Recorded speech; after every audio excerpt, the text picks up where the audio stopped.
Em nome do Pai, do Filho e do Espírito Santo. Amém. A graça de nosso Senhor Jesus Cristo, o amor do Pai e a comunhão do Espírito Santo estejam com vocês. Celebramos hoje a festa da Santíssima Trindade. A solenidade, portanto, que celebramos não é um convite a decifrar o mistério que se esconde por detrás de um Deus em três pessoas, mas é um convite a contemplar o Deus que é amor, que é família, que é comunidade e que criou os seres humanos para os fazer comungar nesse mistério de amor. Na primeira leitura, o autor sagrado nos apresenta um Deus que é da comunhão e da aliança, decidido em estabelecer laços familiares com os seres humanos. Deus se autoapresenta como um Deus clemente e compassivo, lento para a ira e rico de misericórdia. Nesta apresentação, Deus não menciona a sua grandeza e onipotência, o seu poder e majestade, mas nos diz que Javé é o Deus clemente e compassivo, sem pressa para se indignar e cheio de misericórdia e fidelidade. De resto, Israel é convidado a descobrir e a comprometer-se com esse Deus que é sempre fiel aos seus compromissos e solidário com todos aqueles que dele necessitam. A sua misericórdia é ilimitada e aconteça o que acontecer, irá sempre triunfar. Israel, o povo da aliança, pode estar tranquilo e confiante, pois Javé, o Deus do amor e da misericórdia, garante a sua eterna fidelidade a esses atributos que caracterizam o seu ser. Moisés responde a esta apresentação com as petições habituais: que Deus continue a acompanhar o seu povo em caminhada na terra para a escravidão, que Deus entenda a dureza do coração do povo e que perdoe os seus pecados, que Deus renove a eleição, a aliança.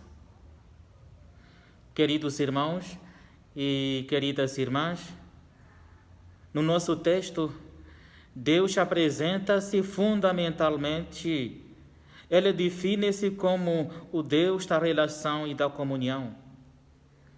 Deixa claro que é um Deus com coração. Apesar de o seu povo ter violado os compromissos que assumiu, Deus não só perdoou o pecado do povo, mas propõe o refazer da aliança. É que, acima de tudo, este Deus do amor preza a comunhão com os seres humanos. O seu objetivo é integrar os seres humanos na família de Deus. Na segunda leitura, Paulo expressa, através da fórmula litúrgica, a graça do nosso Senhor Jesus Cristo, o amor do Pai e a comunhão do Espírito Santo estejam com vocês, a realidade de um Deus que é comunhão, que é família e que pretende atrair os seres humanos para essa dinâmica de amor.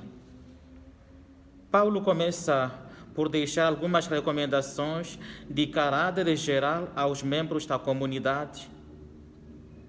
Pede-lhes que sejam alegres, que procurem, sem desistir, chegar à perfeição, à santidade, e que, nas relações fraternas, se animem mutuamente, tenham os mesmos sentimentos e vivam em paz.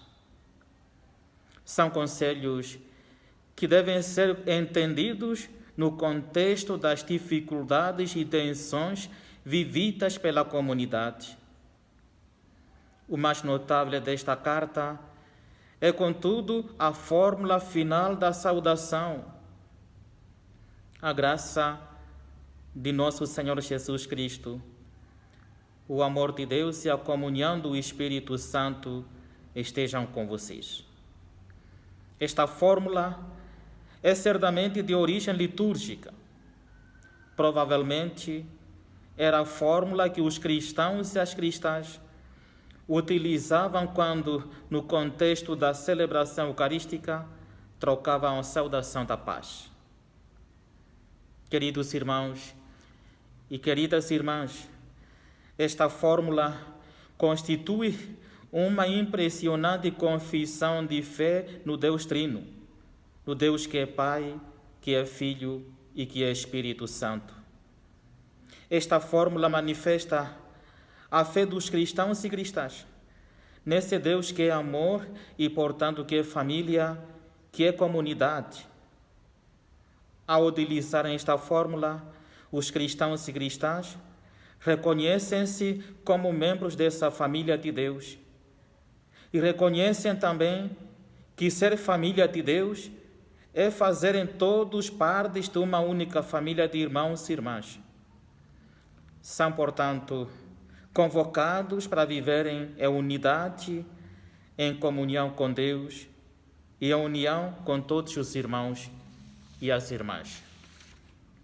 No Evangelho, São João convida-nos a contemplar um Deus cujo amor pelos homens é tão grande a ponto de enviar ao mundo o seu Filho único.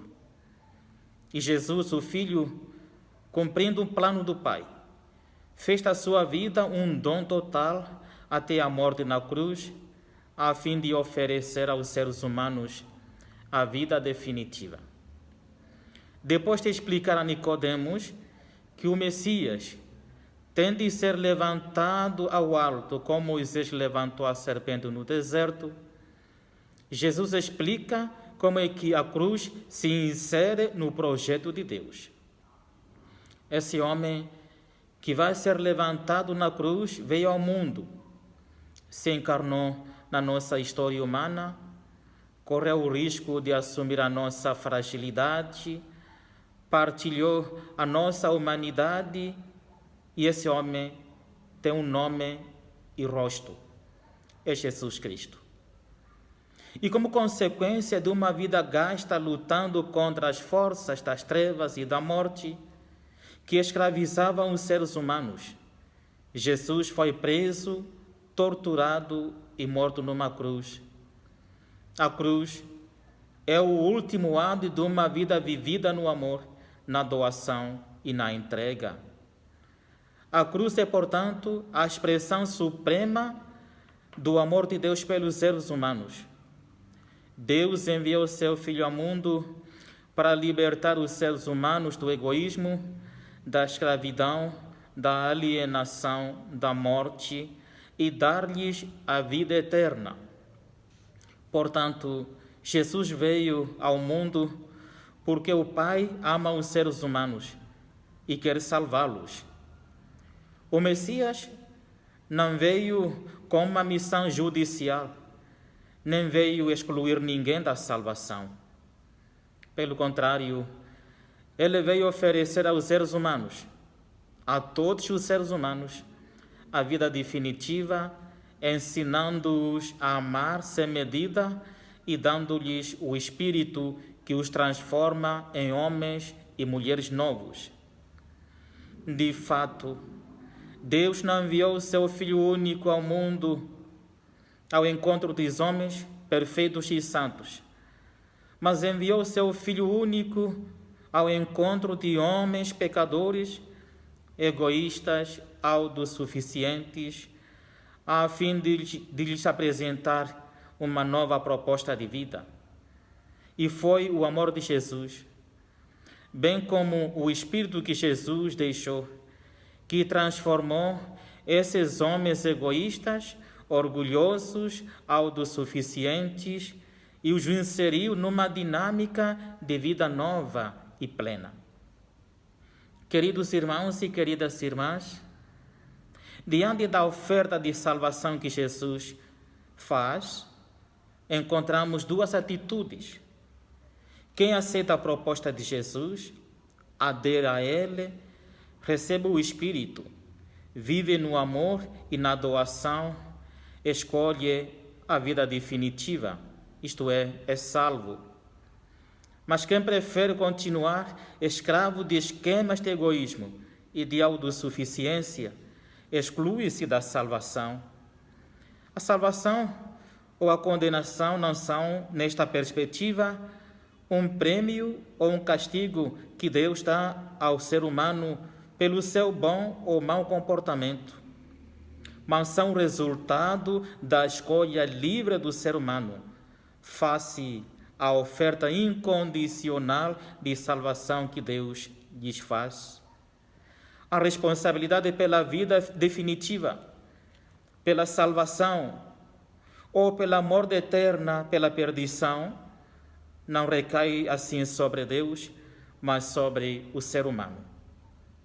Queridos irmãos e irmãs, no dia em que celebramos a solenidade da Santíssima Trindade, somos convidados a contemplar, com São João, esta incrível história de amor e a espantar-nos com o peso que nós, seres ilimitados e finitos, pequenos grãos de pó na imensidão do mundo, adquirimos nos esquemas, nos projetos e no coração de Deus. O Deus que é comunhão, que é família, nos abençoe, em nome do Pai, do Filho e do Espírito Santo. Amém.